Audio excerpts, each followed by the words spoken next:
We got 9 dudes, we got 9 sleeping pads, and we got 3 nights to sleep on them. We're on a backpacking trip. We are all gonna be doing our round robin, trying out these different pads to see which ones we think are best. Let me introduce you to the guys. Gear up and get outside.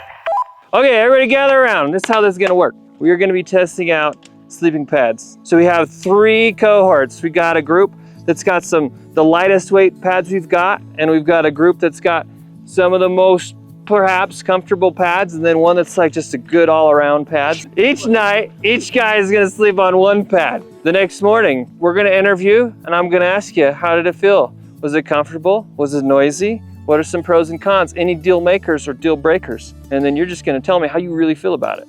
Any questions? I'll be honest. You'll be honest? This is gonna be honest reviews, as it turns out.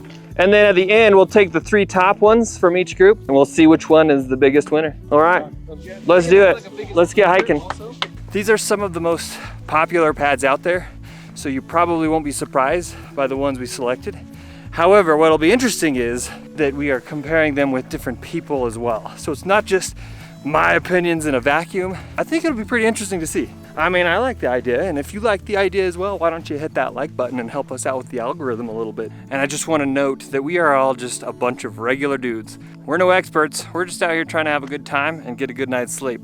All right, it's the next morning. We've all had 1 night's sleep on our first pad. I'm Chase, and last night I slept on the Xped 5R pad. And I gotta say, it was a good night's sleep. Things I liked about it were that it was quiet. It's also nice and thick enough that I never touched the ground. And this pump sack worked super well. It only took 4 or 5 pumps of air to get it full, and I was very impressed with that.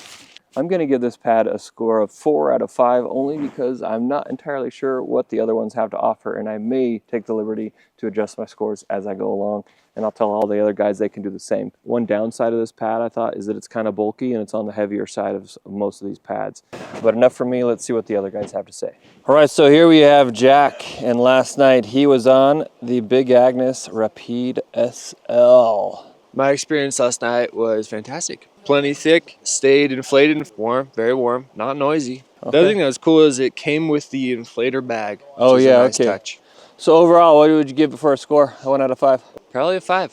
All right, this is Byron. And Byron, which one were you sleeping on last night? I had the Thermalite Neo Air. It was comfy. I slept really good. I'll be honest, it took me a while to pump it up because I forgot to turn the valve on. But this comes with like a little pump sack thing that once I did figure out the valve, it took about like a minute and I was set up and ready to go. Sweet. And it didn't deflate at all overnight, so. What would you give it score-wise, 1 to 5? I'd say a solid 4. Okay, John, Yeah. you slept on what? It was the Thermarest Neoloft pad. Well, I've done a lot of backpacking, and this is by far and away the thickest pad I've ever used. It was very warm. Sweet. If anything, I would have let some air out so it had a little more give. It was kind of like sleeping on a firm mattress. Yeah, it did not deflate at all night. Probably like a 3 out of 10 with noise. If I wasn't actually backpacking, it'd be a 5 out of 5. But being a backpacking application, probably 3 out of 5 because of weight, and it's kind of overkill. Yeah. It's a little much. All right, this is Andrew, everybody. Andrew, what pad were you on? I was on the Sea to Summit Etherlite XR. It did a really good job. I really liked the shape of it. Obviously, you can tell it's huge. Yeah. This is the large size. What I really thought was cool was the blow-up sack that they use. The new technology is attached to the bag it comes in. Stayed warm, slept well. What would you 1 give to it? 5, I'd give it a 4. I am Ethan, and I was using the Climate Insulated Static V2, and not sure if you can see in there, but it's exactly as it was when I woke up, and it's exactly as it was when I pulled it out of the pack.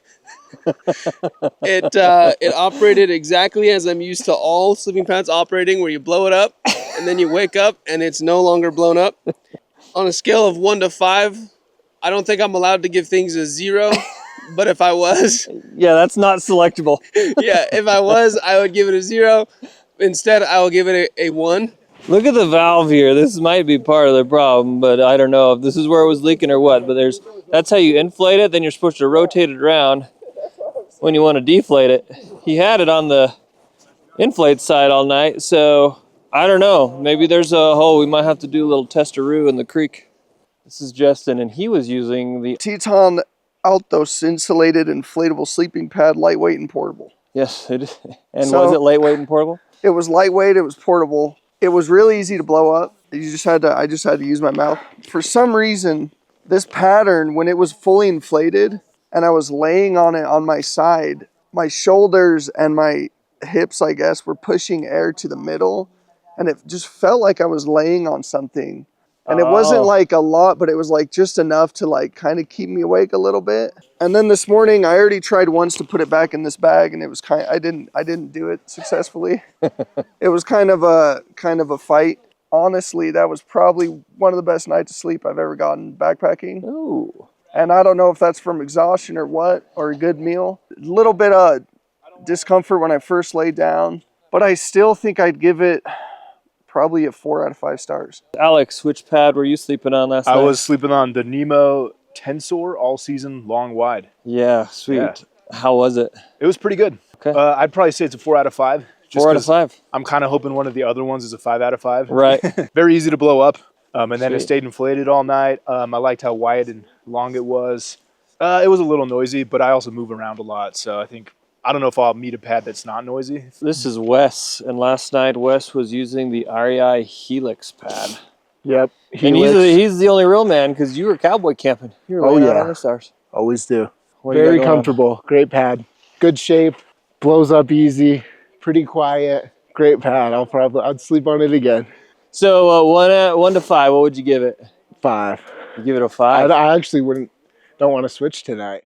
Just a note on these sleeping pads too. Some of these were given to us for free to test, namely the Nemo, the Teton, the X-Ped, and the Sea to Summit. So if that matters to you, now you know. We treat them all the same, whether we get them for free or buy them with our own money. Yeah, crazy shapes, crazy for a crazy guy. See, what's cool here is it says C2 Summit or Seat O Summit. You just blew my mind. I do it a lot. Wes here's been working on this for about 30 minutes. It's getting nowhere. What you do, it's called the something effect. You go like this. Oh, that was a lot more air. What's that effect called? Something effect. Saved my life. Look at that, dude. Yeah, man. I would have been doing this all night. Holy cow. Friends don't let friends sleep on the ground. Awesome. So last night I was on the Nemo Tensor, and I liked it pretty well. Maybe I'll give it a 4. No hips or shoulders or anything like that were hitting the ground, so I was pretty content with that. Maybe it's just because I had my arms sticking out. It was a warmer night, but my arms kept kind of falling off the sides. It was a little bit noisier than the X-Ped, I thought. A little more crinkly. It's not the lightest weight one we have, but it's of the 3 that I'm testing, I think this is the lightest weight, most compact for sure. It was actually quite comfortable. I don't prefer, it's got vertical baffles that run the length of it. It blew up nice and thick. It was probably 3 inches, I would think. It was really good in terms of keeping you off the ground, keeping the heat away from your body. We slept on sand, which could or leach the heat right out of your body if you don't have anything insulated. So this thing actually performed very well. I thought the inflator was excellent, but overall I'd probably give it a 4 out of 5. It was pretty good quality. It was really quiet. No noise, no issues at all. Didn't lose any air. Not super stoked, I'll be honest. Well, but question number 1, did it have air in it when you woke up? It stayed inflated. Okay, all right, so that means Night then... 1 was user error. It already gets at least 1 point for staying inflated. Nice. Just the way the baffles in this are set up, it's got a lot of dips in it. Yeah. Where I'm a side sleeper, and so when I get on my side, all my bony bits are touching the ground, which are really not super cool. It also didn't have a pump sack. Right. This was just straight, good old-fashioned puffing air. But with that being said, it blew up super quick. So yeah, I mean, it worked. It worked great. It's just not my favorite. I'd give this like maybe a 2 out of 5. How was it having air in your pad? As you can tell by my happy, comfortable, and pleased demeanor, it was great. This was like sleeping on clouds and dreams compared to what I had the first night. It was really nice. I had a pump sack, which is like realizing that you don't have to walk everywhere and you have a car for me. But it was great. Packability and everything is light. I didn't even realize it was in my pack. Out of 5, I'd probably give this one a 4. Last night I slept on the Thermarest Neo Air. Pretty sweet pad. Its packability was phenomenal. It feels a little bit lighter than the Sea to Summit from last night. However, I think the Sea to Summit was more comfortable, and the pump sack was a lot easier to use. I'm going to give it a 3 because I liked the Sea to Summit more. I actually really liked it. I was surprised. I'd give it like a 3.8 out of 5, maybe 4. Stayed nice and warm, wasn't too noisy. I'm not a huge fan of the pattern, just when I was like triangle pattern. Yeah. I'm a side sleeper, and so I laid down, and the first thing I noticed was it was real lumpy because of that.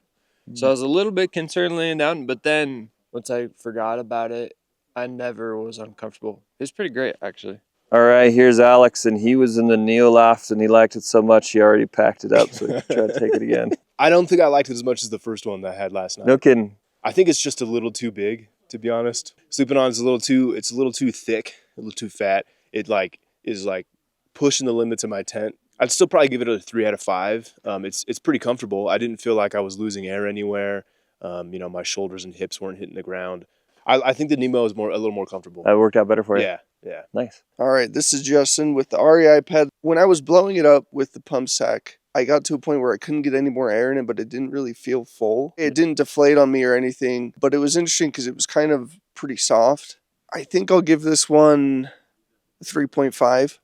All right. Because I did get pretty good sleep. It was pretty comfy, but anytime I shifted all my weight to one point, I was feeling the ground. Okay, Wes here. What pad were you on last night? Big Agnes Rapide. Pretty nice pad. I'd probably give it a 4. 4. The only complaint I have is it's a little tough to pack small again. It was more firm than the one I had the night before. This is a Thermofrost Neo Air Thermarest. It was all right. I felt like it held air pretty good. It was fairly comfy. It was light. I would say out of 5, I'd probably give it a 3. I think it was the worst of the 3 I tried. Yeah, so they said they didn't mind the triangle pattern here, but I kind of noticed it last night. It seemed like it didn't feel like I was always on the pad, depending on where this lined up with my body. Uh-huh. So I like the other 2 better, and then just give this a 1. The REI is still definitely my favorite. I'm Jack. This is the REI Co-op Helix. I liked it. I liked it a lot. I think it was real comfy. But I would say in terms of comfort, it's honestly right up there. So I'd give this maybe like a 4.3, maybe 4.4 out of 5 stars. Yeah, I never touched the ground. I was always pretty good to go. I also did blow it up pretty firm. I've got the Sea to Summit Ether Light XR. I liked it. I was comfy. I liked it way better than the Climate. I'd say it's up there with the Neo Air. I really like the Neo Air. And I think the reason the Neo Air slightly beats this guy out is just the way that the baffles are. The Neo Air feels more like a flat mattress, which I don't know why. I just like that more. I'd give this an honest 4 as well. This and the Neo Air both slamming in right at 4. I like this one. I think it was quieter than the red one. Okay, I think I'm going to change the first night and go 5 out of 5. And I'll probably go 4 out of 5 for this one. I had high hopes for this one. It was pretty comfy, not too difficult to blow up with that blow sack on there. Like many others, I had a hard time getting it back in the bag. I think I just got to give it a 4. It's a good pad. It was probably the smallest of the 3 pads I slept on. This, I did find my hip sliding off, and I had to fall asleep on my back. Typically, I'm not a back sleeper. Woke up off the pad, though. So, not my favorite. Didn't feel like a mattress. Overall, pretty sweet. I was pretty happy with it. Oh, noise, probably the quietest pad I slept on. No, I'd go 3. Neo Air, 3.5. The Sea to Summit, a 4.5. This was my favorite of all 3 of the pads that were in our group. I felt it was just a perfect loft. I like when they're thick enough that my hip doesn't hit the ground. I'm off on a side sleeper, but not so thick that you're just kind of floating in space. And the insulation was really, really good. I slept on the pad alone with just my sleeping bag on top last night. Never felt any cold air creep up. It was easy to inflate with the bag. It deflated within seconds, which is very enjoyable for me. Pretty darn quiet too. I mean, it does do some sort of crackling, but not enough to be a problem. I'd give it a 5 out of 5, honestly. If I were to buy one of the 3, it would definitely be this one. One thought I had is the thickness is great, but I kind of think that might be more of a marketing spec that's interesting, just to have the best marketing spec than it is like functional, because even thinner pads can still provide the same experience. It was the comfiest, just had an edge on the others because I really like that fabric. I'm gonna have to give this one, I'll give it 3.5. Like it's definitely bigger and heavier, but 2 pounds still is respectable. So if comfort is your number 1 priority, then you're probably not gonna be sorry about this one. It's also the most expensive. I rest my case, the end. My favorite was the Sea to Summit. Yeah, Sea to Same, Summit same, was amazing. It was like sleeping on clouds with your friends. I like the Neo Air better, but that was just me. What made the Summit better than the Neo Air? I liked the Summit because its shape, it felt a little bit more boxy, so I knew where the edges were, as well as it was a lot larger. There's way more surface area, and I'll say this: like I'm a side sleeper too, and I never really felt like my hip bone or even my elbow, if I was turning over, I never felt like it was touching the ground. I felt like it had enough air in there that was kind of still cushiony. I think where it really takes the cake was the pump sack. Infinitely better. So I think my general consensus was these two are very comparable. This one I think is easier to pack, maybe a little bit harder to blow up, but comfort-wise, very similar. I think the Nemo one, right? The gray one is number one. That was my favorite one of the three. And you said the same. Same thing, yeah. Just kind of fits everything. Nice and small, compact. Yeah. But just enough loft, comfortable. Yeah, I was not hitting the ground at all. It wasn't that noisy. Yeah, I liked it. So in this case, for backpacking purposes, I would put the X-Ped at number 2. Nemo's number 1 for us. From our field test transpired 3 clear categories of air mattresses: the favorites, the runners-up, and the rest. Here's a chart of the average score for each sleeping pad based on the ratings the guys gave them on our trip. The finalists from each cohort are highlighted. New for 2025, the Climate Insulated V2 was the only pad that was truly a hard nope, especially from side sleepers. The ridges, valleys, and lack of air it holds left hips on the ground or off the pad entirely, and the valve apparatus, while clever, managed to outsmart itself at times, leaving some people on bare ground altogether. The tall and mighty Thermarest Neoloft was very nice, but the consensus was that it was thicker than necessary and overkill for backpacking. For us, it just wasn't worth the extra weight, bulk, and the premium price tag, though we could be easily persuaded otherwise if we were car camping. But if I was car camping and I needed something really cozy, the Neoloft, I mean, Why not? it's literally a mattress. For the money, Wes, Justin, and Jack were impressed by the all-new Teton Altos since it's only $60. Yeah, here's the truth bomb. That one you're holding is only $60. $60? That's the cheapest of all. That one I feel like is the best bang for your buck. I mean, $60 is pretty That's hard to beat. That's $100 to $200 less than the rest of the pads we tested. If only those triangular baffles didn't feel lumpy, it might have fared even better. But it still got to be our top budget pick for now. The famous yet divisive Thermarest Neo Air NXT is the lightest pad we tested, but it finished in the middle of the pack. The horizontal baffles seem to be a matter of personal preference. I think for me, the Neo Air and the Sea to Summit were pretty on par with each other. I just like the Neo Air because it was a little bit flatter. Everyone appreciated its lightweight and easy packability, and no one noted much noise, so they clearly have improved that in their latest version, something that they've been marketing very hard. But everyone agreed that the Sea to Summit Etherlite XR had a noticeable leg up on this one. I personally liked the X-Ped Ultra 5R just as much as the Nemo Tensor all season. It was warm, quiet, comfy, and had a fantastic pump sack with a snorkel.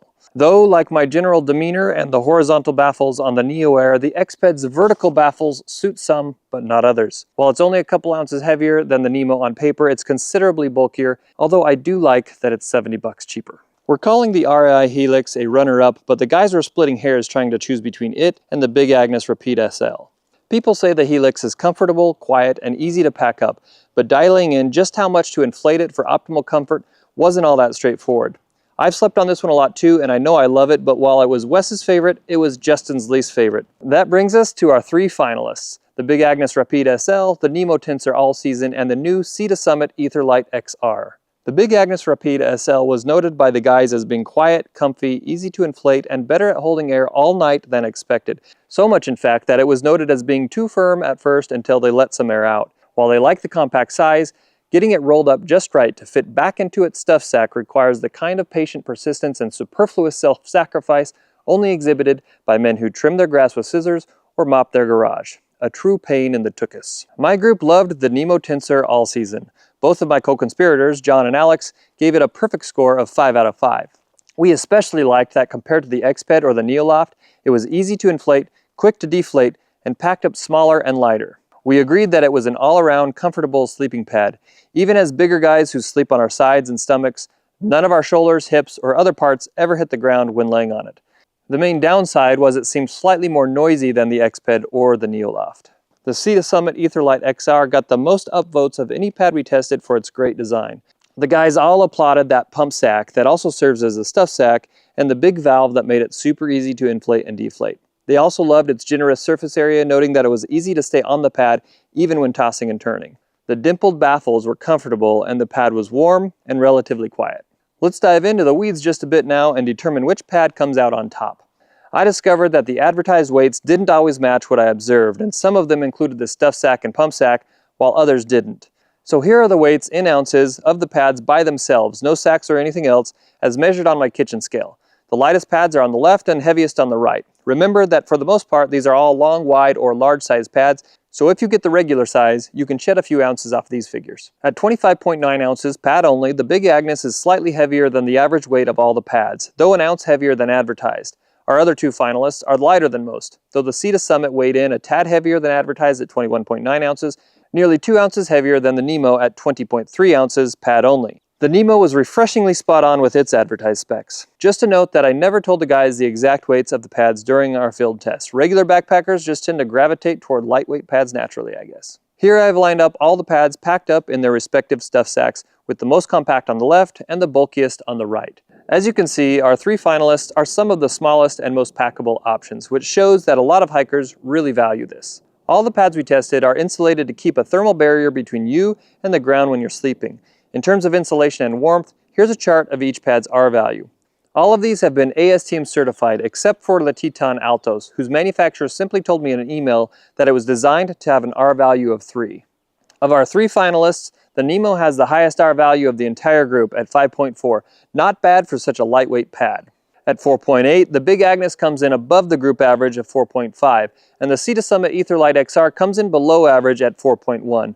Though that should be sufficient for most folks, most places, and most temperatures. Don't overthink this too much. In an effort to deduce which pad was indeed the quietest, I performed an amateur test at home in my closet, the quietest place in my house. I used a decibel meter app on my phone to test the noise levels when I walked, rolled, and rubbed on each pad. The Nemo and Sea to Summit were pretty comparable in terms of noise, though to me, the Nemo sounded more crinkly. The Nemo's average noise level was 33.9 decibels with a max of 42.9. The Sea to Summit's average was 32.6 decibels, but it had a max of 43.5. If noise is an important factor to you, the Big Agnes was the quietest pad at an average of 31.5 decibels, 40.5 max. Here's the noise each pad made.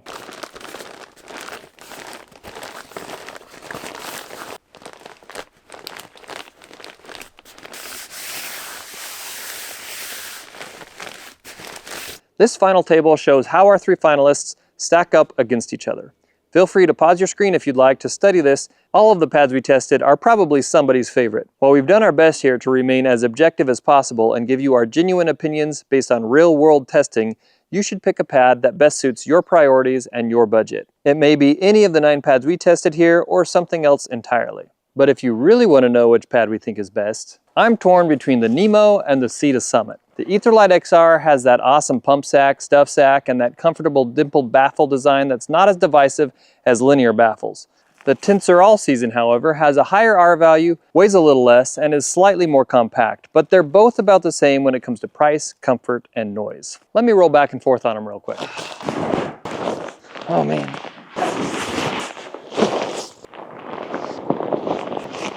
Okay, I'm gonna choose the Nemo. The Nemo Tensor All Season is our top pick for the best overall backpacking sleeping pad. The Sea to Summit is a dang close second place though. If you want something for less than 200 bucks, I'd go with the Xped Ultra 5R or the REI Helix. But if you want something that's really cheap but doesn't suck, check out that new Teton Altos insulated pad. If you don't need a new sleeping pad, don't buy one. If you do need one, check out the links below. If you're enjoying this style of gear review video, please do me a favor and hit the like button and subscribe to the channel so both we and the YouTube algorithm know that you want more like this. As a thank you, here's a photo of a leaping Shih Tzu. And I'd like to invite you to sign up for the Honey Hole email newsletter where I send even more test data, gear insights, and cheeky stories about hiking and camping. You'll also find out about sweet deals on outdoor gear and be entered into our weekly gear giveaway. Link below. Then gear up and get outside.